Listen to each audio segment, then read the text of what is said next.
салом гӯям саломе шодмонӣ расад аз номи мо бо меҳрубонӣ.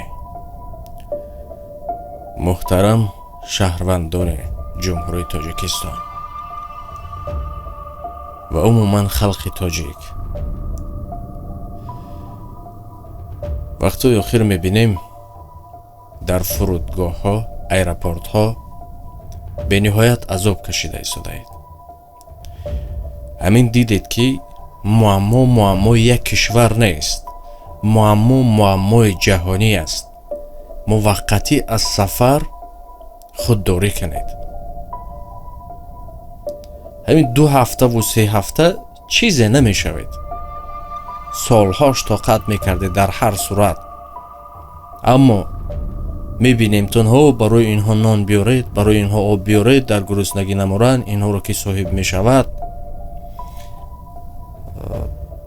бовар кунед, ман ягон тарафгириву чиз не, аммо таърихро ёд орем. дар ҳар кишвар, дар ҳар куҷое ки вабо меомад, даромадан ва баромаданашро то ин бало рафтан ман мекарданд. қиссаҳо хело зиёд аст, қиссаҳои таърихии диниву дунёвӣ. аз ин сабаб аз шумо эҳтиромона хоҳиш мекунем ки ба хотири пешгирии худатон муваққатӣ аз сафар худдорӣ канед. 2 ҳафта 3 ҳафта дар ҳар куҷое бошед, на даромад, на дароед, на буроед, чун даромадан ҳам дидед ки чӣ қадар азоб аст, ва на бароед.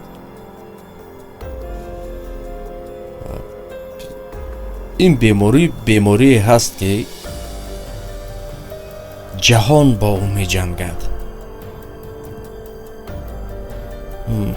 худатон шарту шароити муҳити моро дида истодаед ва аз ин сабаб манша бар ин худатон оилаи худатонро ҳифз кунед. аз паси оилаи худатон шавед.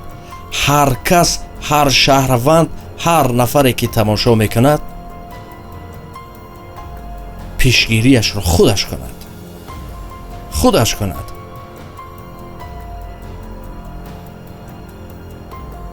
чӣ гуна пешгирӣ карданашро гумон мекунам ҳама дигар медонад. пешгириёш чӣ аст? аз ҷойҳои ҷамъиятӣ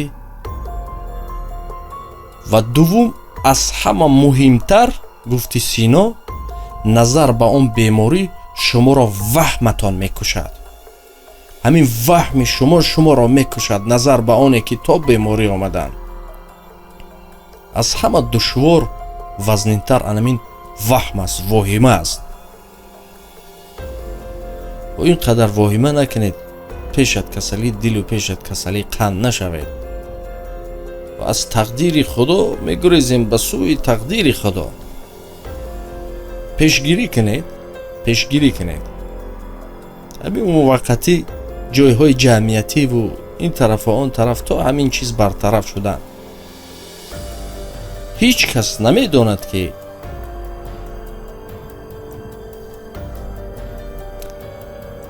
аз ин сабаб суханҳо малол накунад, чун азоби шуморо дида истода. мо мутахассис нестем, аммо ҳар чиро ки мебинем аз дурӣ ба шумо мерасонем. муваққатӣ аз сафар бозгивед, бозистед ва худатон, оилаи худатонро ҳифз кунед ки на духтур ба шумо кӯмак мерасонад, чун ҷаҳон бар зидд меҷангад. ва айни ҳол агар ки аз ҷиҳати хушхабарӣ гирем, дар Федератсияи Россия яке аз 13 намуди пешгирии ҳамин бемориро бароварданд аллакай. ҳамон ҳам гуфтанд ки то сентябр баъдан муайян мешудааст. дар Олмон ҳам инчунин аллакай бароварданд бар зидди ин бемориро. ва ҳастанд чандин ҷойҳое ки дар хабарҳо мебинем бароварда истоданд. медонем ки ин аз байн меравад. ҳар аср як вабое меомад. аз ин сабаб пешгирӣ, худдорӣ ва ба ҳамаи шумо барори кор باری دیگر میگیم از بیماری نترسید، از همون واهمه مردم بترسید، زیرا وهم و واهمه شما را میکشد. در یک سال چندین میلیون از پس اسپید میمورد، چرا کسی واهمه نمیکنه؟ سری هر 6 ثانیه 1 2 3 4 5 6 از عالم یک سیگاریت کش میگذرد. همگی حساب کنید چند میشود؟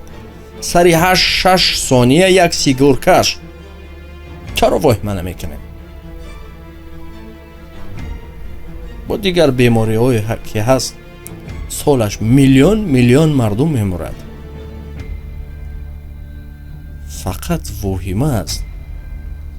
همین نمیدونم، شاید این تنها آوازه باشد.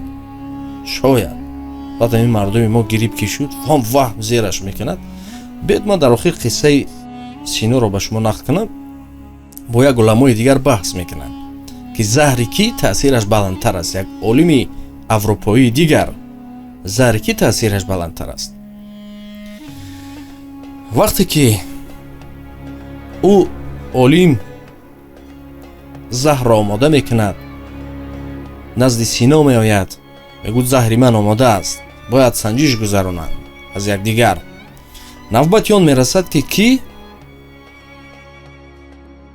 اکنون یکم شده از این استفاده میبرد. سینا میگوید بیا من یکم استفاده میبرم، به شرطی که داروی من رو میخوری من یک شرط دارم. روزی میشود همون دارو رو میخورد با واسطه جرغات و شیر. بعد اینگو کوزه های شیر برای ما آماده کنید. با همین سفیدی ها زهر رو میکشد. پس از 1 هفته و 2 هفته به خود میآید. نوبت او میآید که برای او 1 پیاله کمی آب میدهد. او نمیدونست آبی تازه میدهد. میگوید پس از نوشیدن این نزدی 20 شاگردی من میروی. آب رو مینوشد، نزدی او میروید دیگر رنگهایت کنده شده است، نزدی او میروید موی سرت ریخته ایستاده است، نزدی میره خراب شده ایستاده. همین طریق نمیدونم در 13ام در 15امش تپی کرده میافتد. خودش رو میکشد. از این سبب دویمو دکترها رو میگفتند که بیمارها رو روحانی دستگیری کنید. سخن گویم سخن خیلی زیاد است، اما یگانه یراق بزرگ این واهمه مردم است. مغازه همان مغازه است. خواهیم انا در ما ارد رو قیمت کردن. در امریکا برای توالت نی بوماگا و در شکم چیزی نباشد، اگر کاغذ برای تو چی لازم است؟ واهمه نکنید. خودتون نایله خودتون رو پیشگیری کنید. این بیماری هست که دست جمعانه باید مبارزه بریم.